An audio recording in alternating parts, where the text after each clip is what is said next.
Uma mulher ficou conhecida como a Vampira do Raval, que é um famoso bairro lá de Barcelona por conta dos seus atos cruéis contra crianças no século XX. Enriqueta Martí sequestrava e prostituía crianças em um bordel que ela mesma era dona. Como se não bastasse, ela matava suas vítimas e se desfazia dos corpos de uma forma bastante curiosa. E a Enriqueta sairia ilesa disso tudo se ela não tivesse cometido um grande erro. Ou melhor, né? 2 erros. Deixar 2 das suas vítimas vivas para contarem as suas histórias. Nesse episódio eu vou te contar tudo sobre essa figura super macabra que marcou Barcelona do século XX e, claro, o que você pode encontrar no Raval que conta essa história. Eu, no caso, não visitei Barcelona durante meu mochilão. Eu acabei morando lá por um tempo e, sem conhecer a história da Enriqueta, eu sem querer compartilhei algumas coincidências bizarras com a vida dela. Eu sou Andressa Esfer e esse é o Passaporte pro Crime, um podcast que vai te trazer histórias de crimes, suspense e aquelas histórias meio macabras de várias partes do mundo. Alguns desses lugares eu conheci, outros eu espero conhecer em breve. Enriqueta Martí nasceu em 1868 em uma cidade próxima ali a Barcelona, chamada Sant Feliu de Llobregat. Pouco se sabe sobre a sua infância, até porque assim, a sua família era muito simples, então tinha pouquíssimas coisas, ou na verdade nada, documentado ali sobre os seus primeiros anos de vida. O que se sabe é que a Enriqueta foi ainda muito jovem para Barcelona em busca ali, né, de novas oportunidades e uma melhor qualidade de vida. E assim que ela chegou em Barcelona, ela começou a se virar como ela podia para conseguir dinheiro. Aqui é importante ressaltar que, de novo, não se fala sobre a família dela, então é muito provável que a Enriqueta tenha ido sozinha para Barcelona e tentado a vida ali sozinha. Então, o que a Enriqueta fazia era atuar como babá durante o dia e durante a noite ela começou ali a atuar como prostituta. Em 1895, a Enriqueta se casou com um pintor chamado Joan Pujalló, com quem teve uma relação bastante turbulenta, com várias indas e vindas. Isso porque, segundo o pintor, a Enriqueta era meio estranha, assim, ela era meio imprevisível, tinha um caráter meio duvidoso e ela traía ele várias vezes. Os dois, inclusive, chegaram a se separar e voltar cerca de 6 vezes e durante esse tempo, né, independente se a Enriqueta estava casada ou solteira, era muito comum ver ela frequentando ali ambientes de prostituição. Enfim, em 1906 os dois acabaram se separando de vez e a Enriqueta se viu completamente sozinha, até porque os dois nunca tiveram filhos. Então, ela estava ali sozinha e precisando se virar tudo de novo. E foi nesse ponto da vida dela em que ela realmente, né, precisava se virar sozinha, que ela começou a viver uma vida dupla. Durante o dia, ela vestia roupas extremamente simples e ela ia para as ruas pedir dinheiro, né? Ela pedia tanto nas ruas propriamente ditas, como também em conventos, paróquias, asilos ou em outros lugares ali. Já durante a noite, ela vestia as roupas mais luxuosas, inclusive assim, com chapéus e perucas, e frequentava lugares como o Teatro del Liceu ou o Cassino de la Arabassada, que eram lugares assim que só os mais de Barcelona costumavam frequentar. E ela foi vivendo essa vida dupla até que em 1909 ela decidiu dar um passo além. Ela entendeu que esse ramo assim da prostituição poderia dar muito dinheiro e agora ela também já tinha contatos extremamente poderosos e ricos. Então ela somou ali 2 mais 2 e decidiu que ela ia abrir o próprio bordel. Claro que foi só uma questão de tempo até que esses caras, né, que a Enriqueta já conhecia, começassem a frequentar o seu bordel e eles começassem a demonstrar os seus interesses em coisas assim bastante sombrias. Com a desculpa então de que ela cuidava de crianças pobres que ela encontrava nas ruas, a Enriqueta começou a sequestrar crianças e levar essas crianças para o seu bordel, exatamente para suprir a necessidade da sua clientela. A gente sabe que isso acontecia de fato por um motivo. A Enriqueta chegou a ser presa exatamente nesse ano, exatamente por dirigir um bordel que oferecia serviços sexuais de crianças entre 3 e 14 anos. Existem alguns lugares que falam que eram entre crianças de 5 a 15 anos, mas de qualquer forma, gente,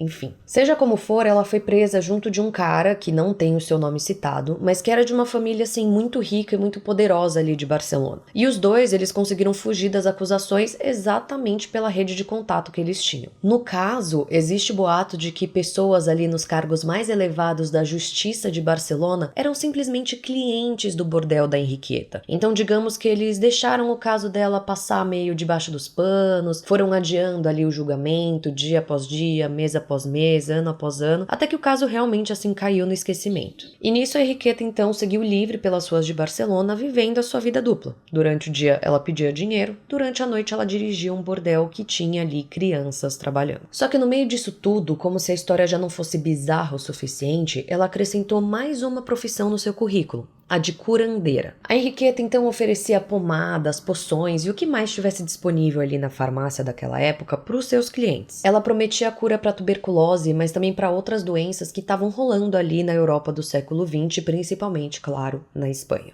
E ela fazia esses remédios e pomadas, enfim, a partir de sangue, gordura e pó de ossos. Os seus clientes pagavam assim uma verdadeira fortuna pelos produtos dela, porque eles realmente acreditavam ali que ela era milagrosa e que ela ia conseguir curar todas aquelas doenças. Então a Henriqueta estava ali, vivendo agora uma vida tripla, né, com 3 funções no seu currículo e se envolvendo cada vez mais com as pessoas mais ricas e poderosas de Barcelona. Até que ela cometeu o seu primeiro erro. No dia 10 de fevereiro de 1912, ela sequestrou uma menina chamada Teresita Guitart Congost. A Teresita não foi a primeira criança a ser sequestrada em Barcelona. Muito pelo contrário, estava acontecendo com cada vez mais frequência casos assim de desaparecimentos de crianças. Só que diferente dos outros casos, a população de Barcelona já estava bastante revoltada com aquela situação e começou a cobrar das autoridades de Barcelona uma resposta. E continuou ali buscando pela Teresita dia e noite. Em outras palavras, Barcelona toda estava atrás de Teresita e agora a população estava já entendendo que as autoridades de Barcelona estavam meio que passando pano para esses desaparecimentos. Então, assim, tinha uma pressão popular também muito forte em cima deles. 7 dias depois, ou seja, no dia 17 de fevereiro de 1912, uma vizinha da Henriqueta ligou para a polícia porque ela tinha acabado de se deparar com uma cena meio bizarra. Ela viu pela janela do seu apartamento uma criança, menina,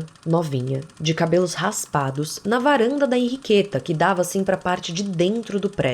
A vizinha nunca tinha visto aquela criança antes, então, claro, né, como uma boa vizinha fofoqueira, ela foi perguntar pra Henriqueta se aquela criança era dela. A Henriqueta, no caso, não respondeu, só fechou tudo, levou a criança pra dentro, fechou as janelas, fechou cortina, fechou absolutamente tudo, e a menina não saiu mais. A vizinha então ligou pra polícia e falou ali que ela achava que podia se tratar da Teresita. E claro, né, rolou a maior movimentação. Então, no dia 27 de fevereiro, que coincidentemente é o meu aniversário, mas tudo bem que eu não era nem nascida, mas enfim. No dia 27 de fevereiro, a polícia foi lá e bateu na porta da Henriqueta. Eles falaram que tinham recebido uma denúncia de que ela estava criando galinhas dentro do apartamento e já foram entrando assim meio sem nem pedir licença. A Henriqueta, no caso, nem teve tempo de reagir, mas existem relatos de que ela nem ficou nervosa nem nada do gênero. Talvez numa forma de saber que nada poderia acontecer com ela, ou talvez numa forma ali de tentar enganar a polícia e esconder que ela tinha alguma coisa a esconder. Seja como for, no que a polícia abriu a porta, eles encontraram não uma menina, mas 2 meninas dentro da casa. A primeira era a tal menina que a vizinha viu e alertou a polícia sobre, mas a segunda era uma menina que ninguém sabia quem era. Quando perguntadas, as 2 meninas responderam. Uma, que era a Teresita Guitart Congost, a menina desaparecida então, né, quase 20 dias antes, e a outra se chamava Angelita e dizia ser filha da Henriqueta. Só que se você prestou bem atenção nessa história, você já deve estar assim com a sobrancelha meio levantada, meio do tipo...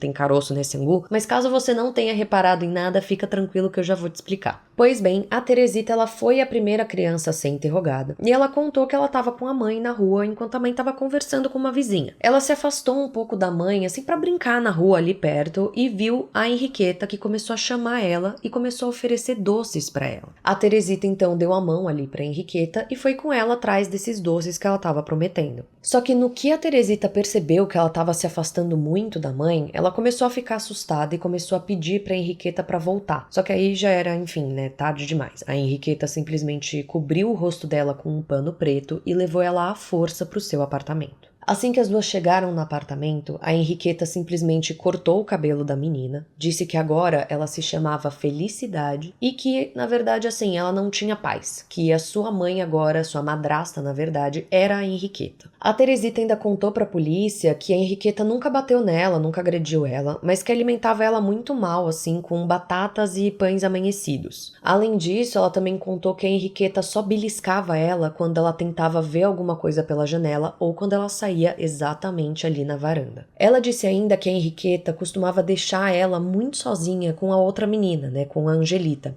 e que ela proibia as duas meninas de entrarem em vários cômodos da casa. Só que, no que ela saía e deixava as duas sozinhas, as duas gostavam de brincar exatamente de se aventurar e de explorar esses cômodos proibidos. Em uma dessas aventuras das meninas, a Teresita contou para a polícia que elas chegaram a encontrar uma sacola com roupas de crianças totalmente ensanguentadas e uma faca de desossar também cheia de sangue. Ela terminou de ser ouvida ali pelas autoridades e foi devolvida para sua família. Já a segunda menina, né, a Angelita, também foi ouvida pelas autoridades e a história dela consegue ser ainda mais bizarra. A Angelita disse para a polícia que antes da Teresita chegar na casa, existia um outro menino que morava ali com elas, que o nome dele era Pepito. O Pepito tinha 5 anos e a Angelita disse que viu o momento em que a Henriqueta matou o Pepito na mesa da cozinha usando exatamente uma faca de desossar. A Angelita, no caso, claro, né, ficou completamente apavorada, mas ela percebeu que a Henriqueta não tinha percebido a presença dela ali. Então ela simplesmente saiu correndo de volta para o seu quarto e fingiu estar dormindo, exatamente com medo ali do que a Henriqueta poderia fazer com ela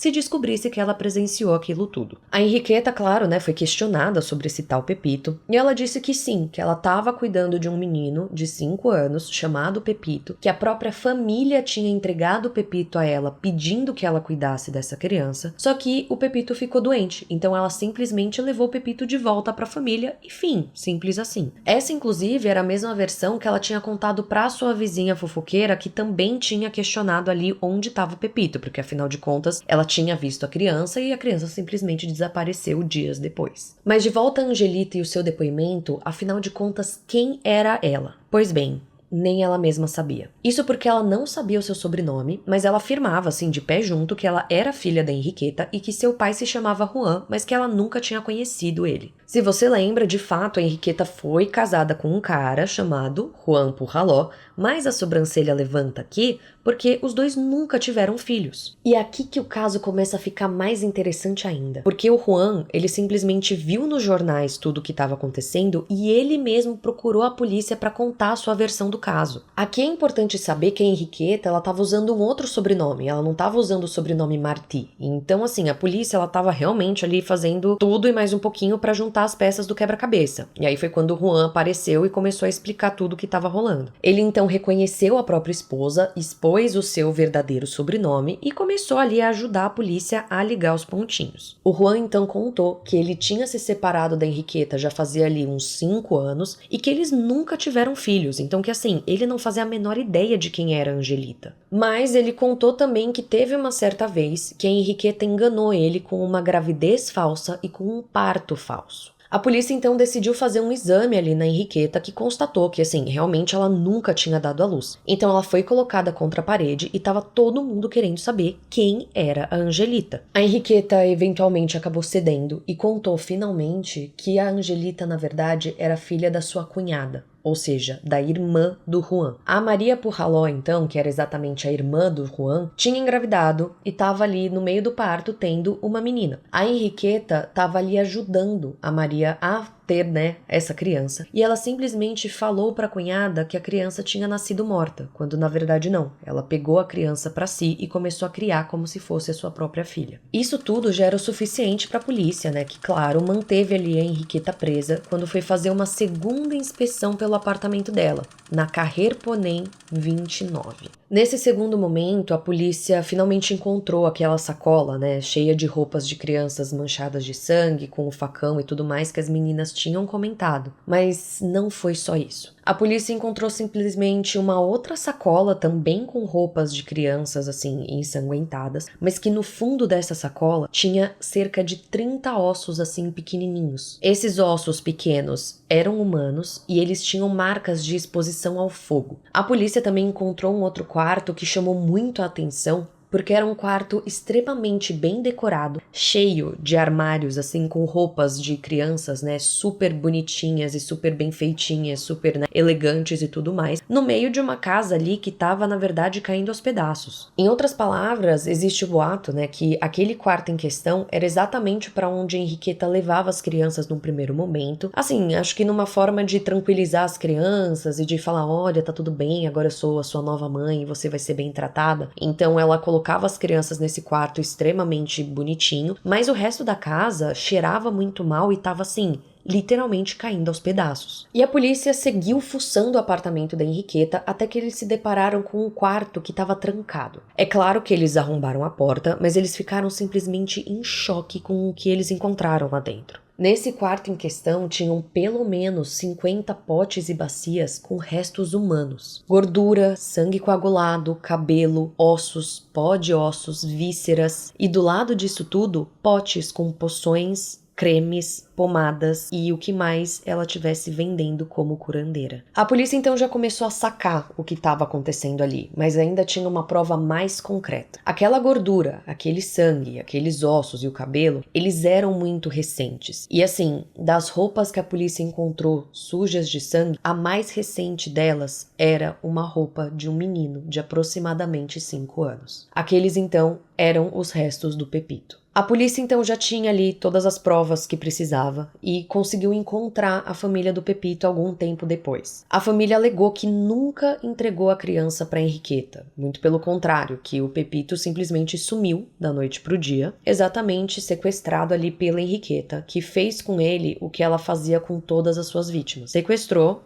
prostituiu, matou e usou os restos mortais para fazer as suas poções, pomadas e vender ali para sua clientela. A Henriqueta, claro, foi confrontada sobre absolutamente tudo isso que a polícia estava descobrindo e ela contou a sua versão dos fatos. Ela disse que os restos mortais ali que a polícia encontrou na sua casa nada mais eram do que estudos seus de anatomia, como se fosse totalmente normal ter tudo isso na sua casa enquanto você estuda anatomia. Quer dizer, eu acho que não é. Se for normal, alguém me conta, porque...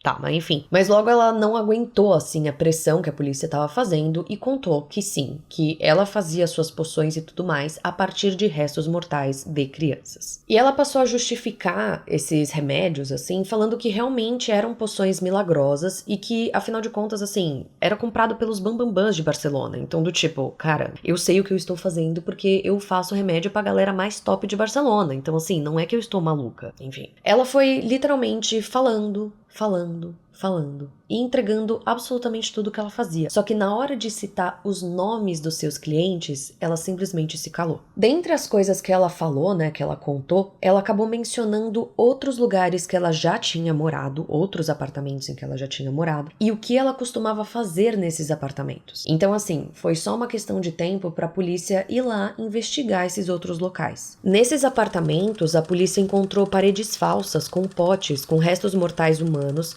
crânios e ossos que correspondiam a crianças de 3, 6 e 8 anos, além de roupas também infantis. Eles acharam também livros antigos, assim, de remédios, cadernos cheios de receitas e poções, cartas e também uma lista. Essa lista estava codificada e aparentava ter nomes de famílias extremamente importantes de Barcelona. É importante ressaltar aqui que na internet tem fotos dessa lista, tá? Inclusive eu coloquei uma aqui no podcast. Só que assim, tá completamente ilegível. Então é aquela coisa, né? Tinha essa lista, mas essa lista também, não, pelo menos nos dias de hoje, não dá pra ler muito, não dá pra descobrir muita coisa não. A polícia, claro, tentou manter essa lista em segredo, porque tinha simplesmente nomes de médicos, empresários, banqueiros, enfim, a galera mais rica e famosa de Barcelona. Mas foi só uma questão de tempo até essa lista eventualmente vazar e as pessoas começarem a associar aqueles nomes às pessoas que eram clientes ali da Henriqueta. E nisso, claro, né, Barcelona virou um verdadeiro caos. Enfim, as autoridades da época que estavam ali, né, temendo um motim popular, simplesmente fizeram com que um jornal muito famoso ali de Barcelona publicasse uma matéria falando que, na verdade, os nomes que estavam naquela lista eram de vítimas da Henriqueta. Vítimas no sentido de a Henriqueta teria entrado em contato com essas famílias, que eram extremamente ricas e poderosas, pedindo dinheiro e enganando essas famílias para que elas dessem esse dinheiro para Henriqueta. Seja como for, o que é verdade, o que não é verdade, a Henriqueta foi presa e ela foi levada à prisão Reina Amália enquanto ela aguardava por um julgamento. Ela tentou se suicidar assim que ela foi presa, usando uma faca de madeira para cortar os próprios punhos. E assim, essa tentativa de suicídio causou uma revolta ainda maior em Barcelona, que queria tanto ver a Henriqueta sendo executada, e pagando pelos seus crimes, quanto queria saber também quem eram os clientes dela, porque até aqui ela ainda não tinha aberto o bico sobre quem eram os seus clientes. As autoridades da época, então, fizeram com que a Henriqueta nunca mais ficasse sozinha, para não ousar tentar se matar de novo. Então, o que eles fizeram? Eles simplesmente colocaram outras 3 detentas na cela com ela e elas tinham uma função de não tirarem os olhos da Henriqueta. Então, por exemplo, se a Henriqueta se cobrisse com um lençol para dormir, as detentas eram obrigadas a tirar esse lençol da Henriqueta, porque assim, elas precisavam ver o tempo inteiro tudo que a Henriqueta estava fazendo. E bom, a Henriqueta ficou presa até o dia 12 de maio de 1913, ou seja, 1 ano e 3 meses depois ali de que ela foi levada até a prisão Reina Amália. Nessa fatídica data em questão, a Henriqueta morreu durante a madrugada. Registros oficiais, assim, da época falam que ela morreu de uma doença, muito provavelmente de câncer uterino, mas é claro que existem boatos ali da época de que, na verdade, ela foi assassinada. Alguns boatos falam que ela foi linchada pelas suas colegas de prisão ali no pátio da prisão Reina Amália. Já outros boatos falam que também ela foi assassinada pelas companheiras ali de prisão, mas que ela foi envenenada. O ponto é que ela nunca foi julgada e que ela simplesmente nunca revelou, assim, oficialmente, a lista dos seus clientes. Ela foi enterrada em uma vala comum, na montanha de Montjuïc, em Barcelona. E bom, aqui acabaria a história da Henriqueta, mas é claro que eu vou um pouquinho mais além. Isso porque um autor de Barcelona escreveu um livro chamado Barcelona 1912, onde ele investiga exatamente a vida da Henriqueta Martí. E aí, meus amores, é quando a gente vem com os famosos plot twists. Segundo Jordi Corominas, na verdade, os cronistas da época, eles simplesmente retrataram o caso da Henriqueta sem fazer um acompanhamento justo do caso. Explico.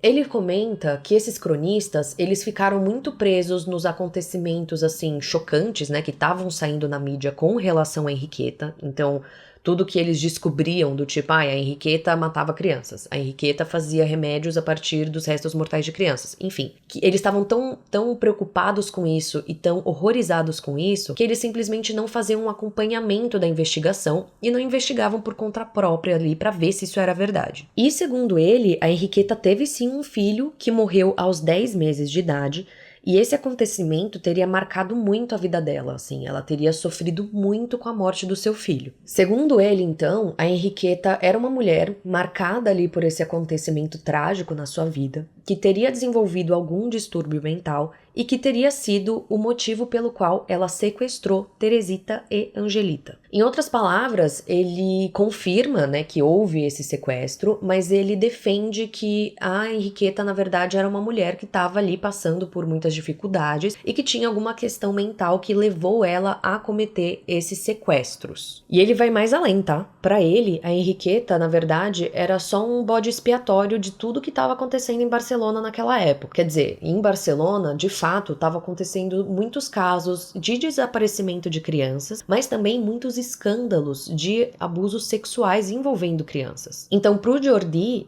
a Henriqueta nada mais era do que um bode expiatório, assim, uma forma que as autoridades da época acharam de culpar alguém de tudo que estava acontecendo ali naquela época para tentar acalmar os ânimos da população. Ele afirma que o sangue encontrado no apartamento da Henriqueta, na verdade era dela mesma, que de fato sofria ali com um câncer uterino e que causava ali grandes sangramentos, e que os ossos que foram encontrados na casa dela, ou seja, aqueles 30 ossos pequenininhos, na verdade eram de galinha, não eram humanos. Seja como for, essa é mais uma daquelas histórias em que você que vai escolher com qual versão você quer ir dormir à noite. O que eu posso te dizer é que a história da Henriqueta Martí realmente ficou bastante conhecida, ela ficou conhecida como a Vampira do Raval ou a Vampira de Barcelona, e existem, assim, filmes e livros contando a história dela por aí. E agora, meus amores, eu convoco os meus viajantes de plantão para falar sobre ela, Barcelona, a cidade que me acolheu por 1 ano e pouquinho, a cidade em que eu vivi muitas coisas malucas, do tipo uma pandemia e, enfim, outras coisas, né? Eu morei em Barcelona entre 2019 e 2020, então, assim, 10 de 10, mas que é uma cidade que, assim, tem todo o meu coração. E aqui eu vou te falar do Raval, né, desse bairro em que toda essa história aconteceu. Então, tanto coisas que você pode encontrar no bairro que ajudam a contar a história da Henriqueta, como também, assim, trazer algumas dicas do bairro em si, porque é o que eu posso fazer aqui, né, tipo, eu já vou entrar nas coincidências bizarras da minha vida e da vida da Henriqueta, mas o que eu posso fazer aqui é exatamente te dar algumas dicas do bairro no geral. A primeira coincidência sobre a minha vida e a vida da Henriqueta é que, no caso, no tempo que eu fiquei em Barcelona, eu morei em vários lugares, mas o lugar onde eu mais morei foi no Raval. Eu morei nesse bairro, então, que é exatamente onde toda essa história aconteceu, com algumas amigas maravilhosas que são ouvintes aqui do podcast, então fica o meu beijinho e o meu amor a todas elas. Mas a gente morou não só no Raval, a gente morava em um apartamento na Rua Reina Amália. A Rua Reina Amália, no caso, tem o mesmo nome da prisão onde a Henriqueta ficou presa e onde a Henriqueta morreu. Afinal, né, a prisão chamava Prisão Reina Amália. Mas as coincidências, meus amores, elas não param por aí. Eu vou mais além. Literalmente, do lado da nossa casa, assim, meio na diagonal, era assim, você saía do prédio, virava à direita e à esquerda, tinha uma praça. Praça essa chamada Plaza de Josep M. Folk e Torres. Essa praça, ela era bem simples, nada demais. Inclusive, a gente atravessava toda hora ela ali para pegar ônibus ou para ir até o mercado, sem dar a menor atenção para essa praça. Pois bem, a prisão Reina Amália, onde a Henriqueta ficou presa, ficava nessa praça. Assim, eu não recomendo vocês irem até essa praça ou irem até a Rua Reina Amália de qualquer forma, assim, tipo, não é algo que tem muito o que ver ali, não é um ponto turístico, uau, vá ali ver, mas é uma coincidência muito bizarra. Quando eu falo pra vocês que o True Crime me persegue, quem já viu alguma entrevista que eu dei falando como eu cheguei até esse podcast, e eu falo que eu fui perseguida por histórias de True Crime, é isso que eu tô falando.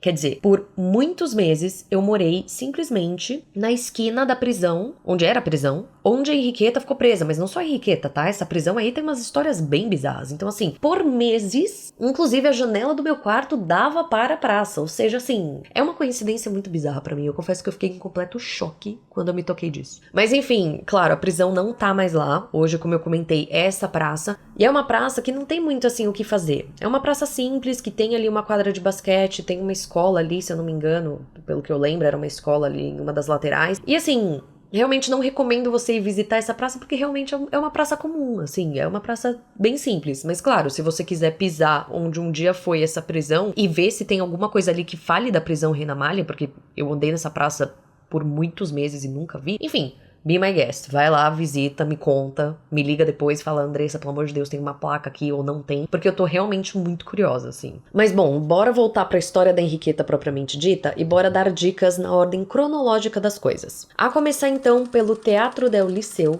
e o Cassino de la Arrabassada. Eu adoro que, assim, o espanhol aí eu falo o quê? Com sotaque. Eu ainda meto a metida na história como se eu soubesse do que eu tô fazendo, né? Não tô fazendo a menor ideia de como que eu tô falando. Mas a gente tenta, a gente faz uma graça. Bom, esses dois lugares eram exatamente onde a Henriqueta frequentava, assim que ela chegou em Barcelona e que ela começou a entrar ali pra alta sociedade barcelonense. Você ainda pode visitar os dois lugares, mas eles têm propostas completamente diferentes. O teatro, por exemplo, ainda tem peças e shows e fica nas Ramblas, as famosas Ramblas ali de Barcelona mesmo. Eu confesso que eu nunca entrei nele porque assim, primeiro que eu nunca vi nada ali em cartaz que me interessou, e segundo que eu tava morando e estudando lá, né, gente? Então, assim, o dia não era muito pra eu ficar indo em peças e essas coisas assim mais chicosas. Digo isso porque eu passava muito na frente desse teatro pra voltar pra minha casa, e eu sempre via filas e filas de pessoas esperando, assim, o teatro abrir pra ir pras peças, e essas pessoas estavam sempre muito bem vestidas, assim, muito elegantes. Então, a ideia que me passava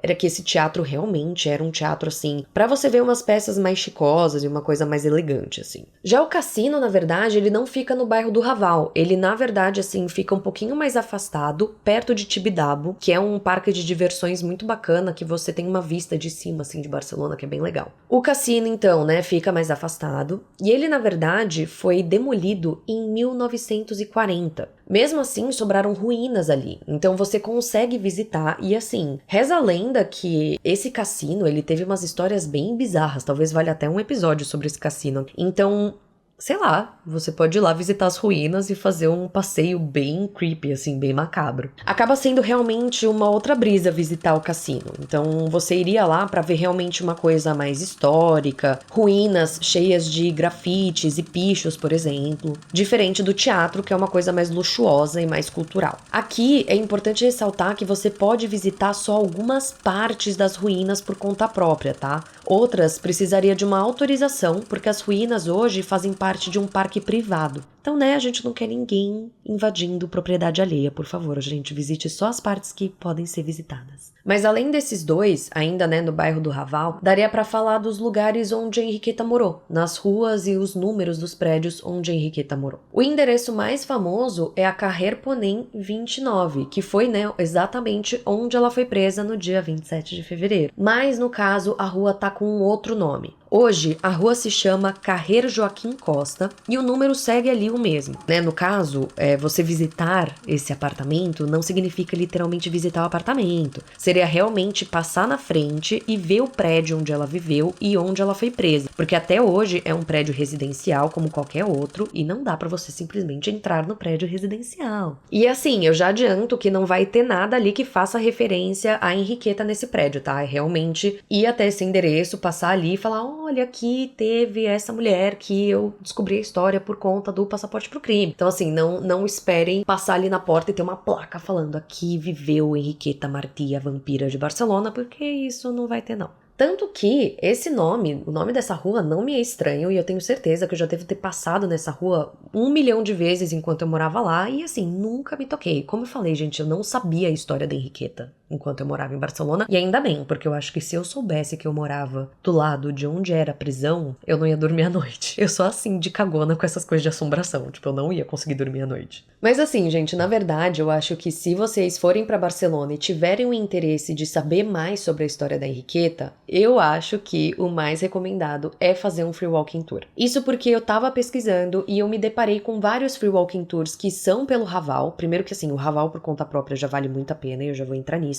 Mas esses tours, além de falar sobre o Raval propriamente dito, contam a história da vampira. Então eu achei várias opções que te contam ali a história da Henriqueta e que muito provavelmente os guias vão te levar ali pela rua onde ela morou e por outros lugares para te contar mais sobre a história dela. Ou seja, só para resumir, porque eu acabo dando muitas voltas, se você tiver interesse em ir para Barcelona e se você quiser saber mais sobre a Henriqueta, eu acho que a melhor ideia aqui é pegar um free walking tour do Raval, que tenha dentre as coisas ali, dentro do roteiro ali, exatamente a história da vampira. Mas, como eu comentei, o Raval, ele é um bairro muito bacana também, que é cheio de barzinhos, restaurantes, museus. Então, eu também quero trazer um pouco de dicas do que você pode encontrar nesse bairro, porque se você for para Barcelona, por mais que você, sei lá, talvez não queira ver a história dela especificamente, vale muito a pena você dar uma voltinha no Raval, tem muita coisa legal ali para você fazer. Eu começo recomendando muito a Rambla do Raval, porque sim, existe a Rambla famosona, mas tem a Rambla do Raval e tem mais uma Rambla também, então assim, Ramblas são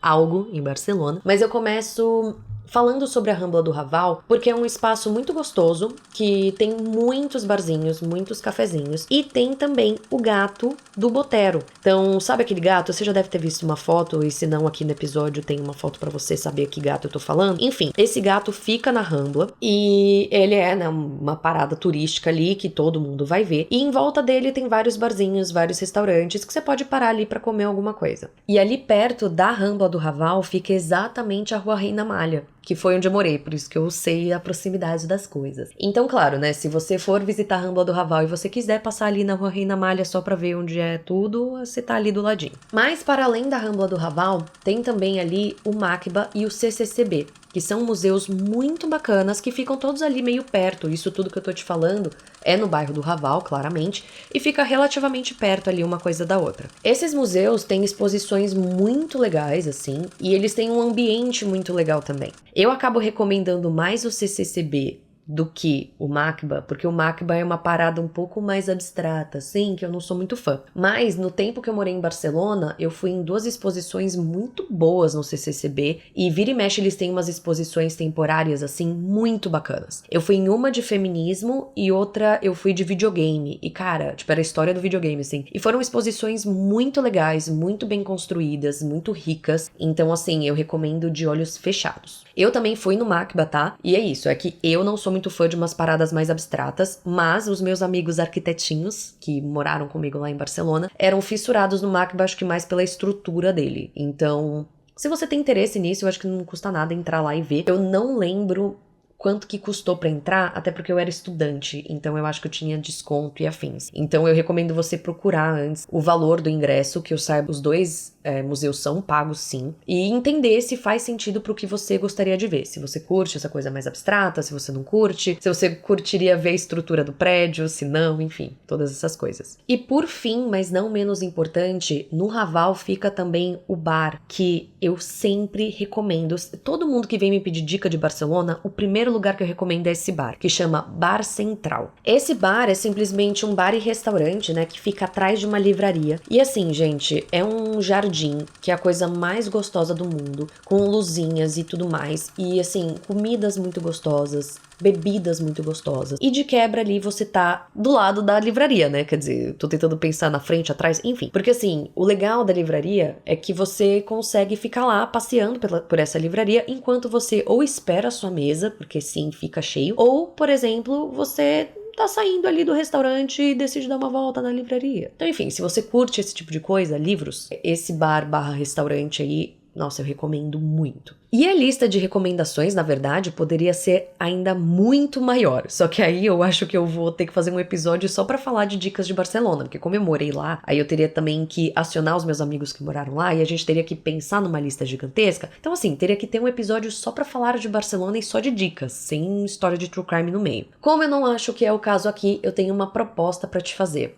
Vamos criar uma lista conjunta de dicas de Barcelona. Então assim, se você já foi pra Barcelona, se você já foi no Raval, se tem alguma coisa do Raval que você gostou muito, deixa aqui ou no comentário do episódio ou no post que eu vou fazer no Instagram, no @AndressaIsfer. Você pode deixar lá o seu lugar predileto do Raval para pessoas que forem visitar ali e poderem conhecer. Dito tudo isso, eu finalmente encerro o episódio de hoje. Eu só gostaria primeiro de agradecer você que ficou até aqui. Eu espero que vocês tenham gostado dessa história da Henriqueta, uma história bem bizarra que eu não conhecia quando eu morava em Barcelona e que eu fiquei sabendo, assim, por acaso, pesquisando na internet histórias. Eu queria trazer Barcelona e acabei me deparando com a história da Henriqueta. História essa que tem muitas coincidências, assim, não fazia a menor ideia que se passava no Raval, não fazia a menor ideia que o presídio era do lado da minha casa, caos, assim. Mas foi uma história muito bacana de pesquisar, claro, a história é horrorosa, né? Uma história muito bacana de pesquisar e trazer pra vocês. Antes de encerrar, eu só queria, claro, agradecer mais uma vez você que chegou até aqui, mas eu queria também